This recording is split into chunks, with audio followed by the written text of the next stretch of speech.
Well, good afternoon, friends. Mark Holmes here, and as always, I want to thank you all for watching, commenting, subscribing, and being part of the Joe Boo Sports Report. Without you guys, as well as you ladies, you know that this literally does not work. It is Wednesday afternoon. It's hump day.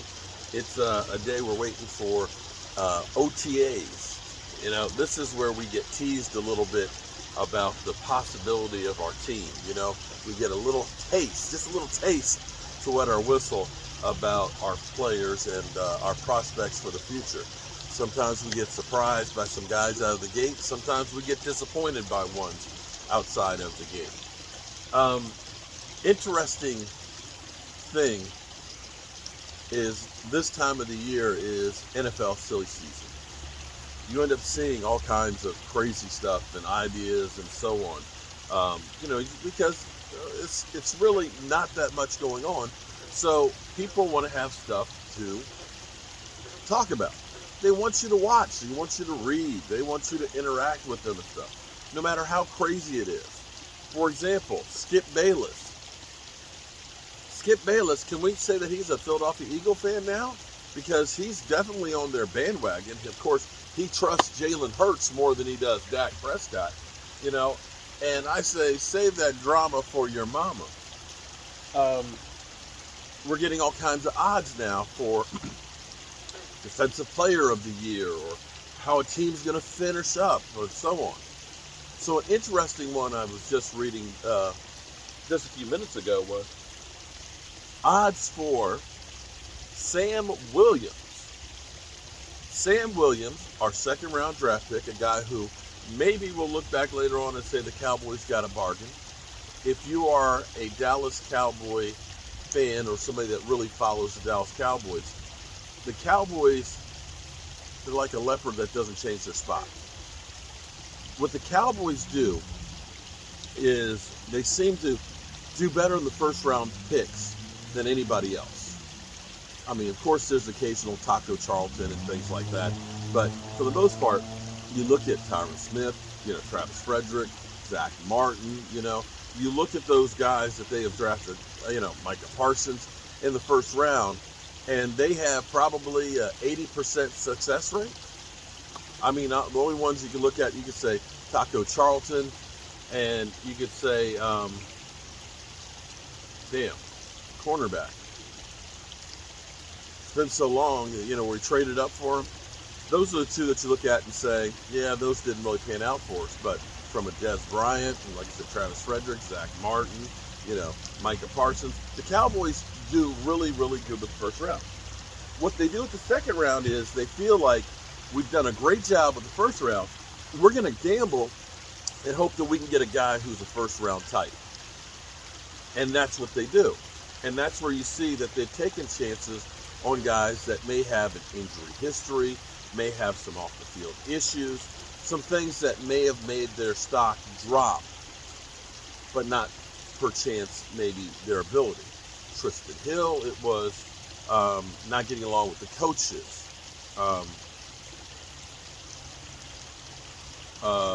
Kellen Joseph, his rap career. Jalen Smith, his injured leg.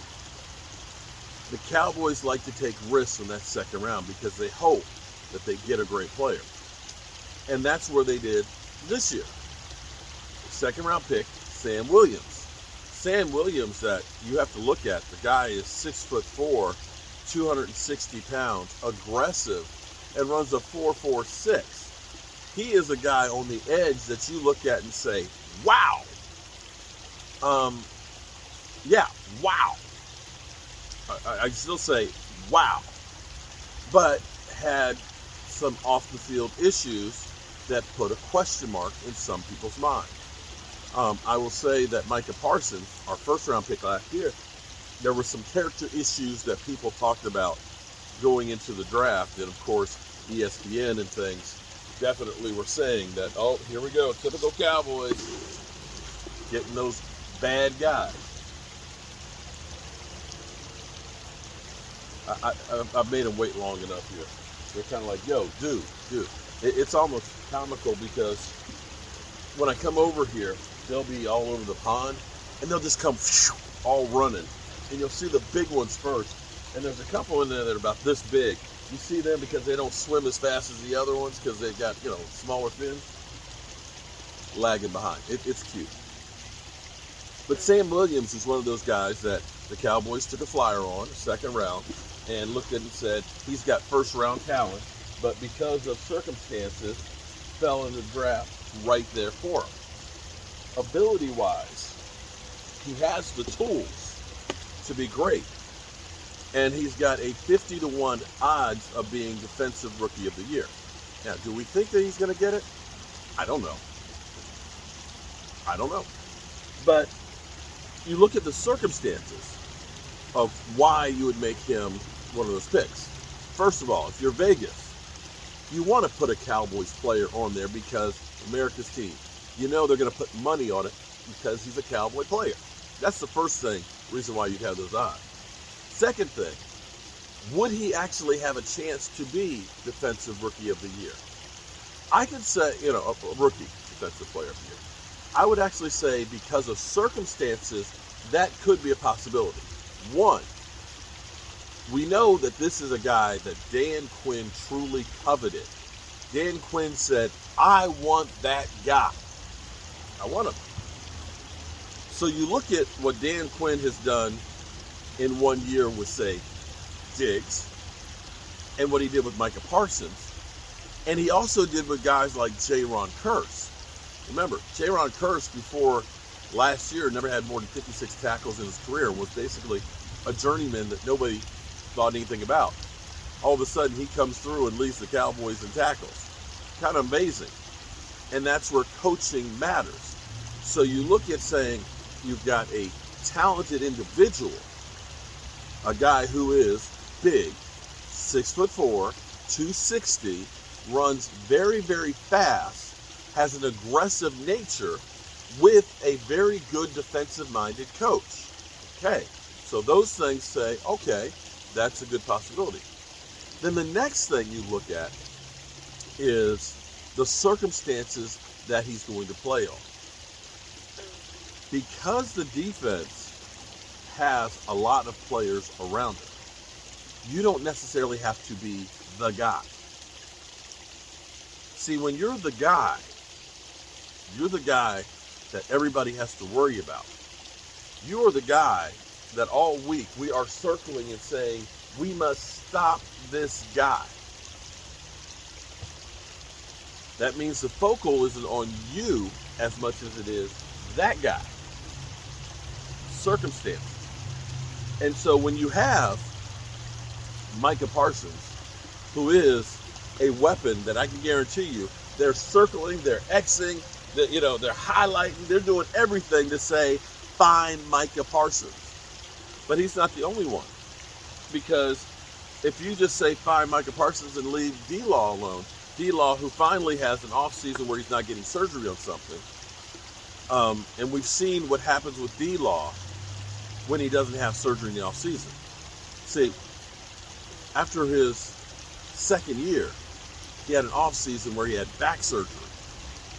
And it ended up being not a good season. He had 1 sack. He also had a 4-game suspension for PEDs, which he was probably using PEDs to try and help himself get back on.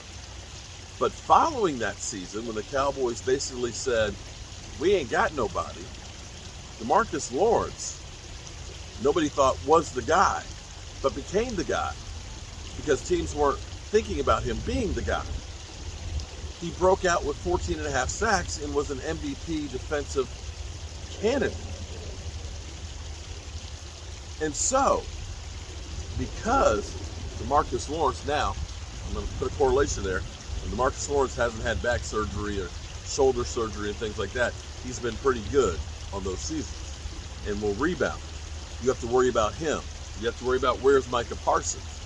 You have to worry about OC, who's the wrestler, okay? Yeah, I mean, really, he's the wrestler. He's got the hands and everything else and the moves.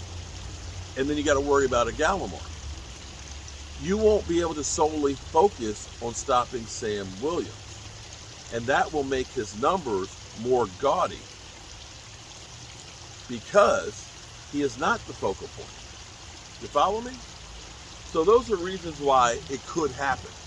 Now again, it's a lot of pressure to think of a guy who has yet to have a padded practice is already going to be, player of the year.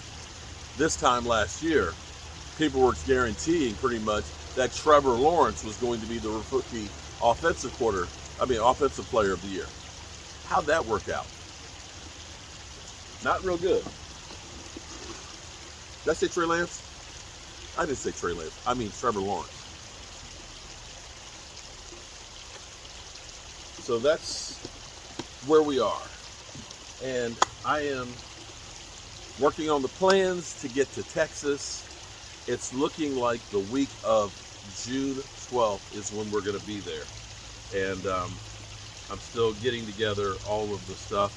Some of you guys I've got to get back in touch with. Brian Green, Randy Sykes, my man Tone,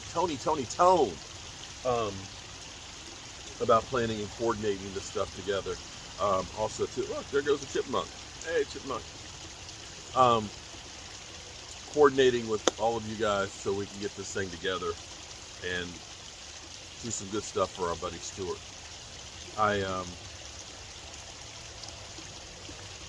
I got some news from Stuart on exactly where he is, and I'm not going to share it right now. I'll get it.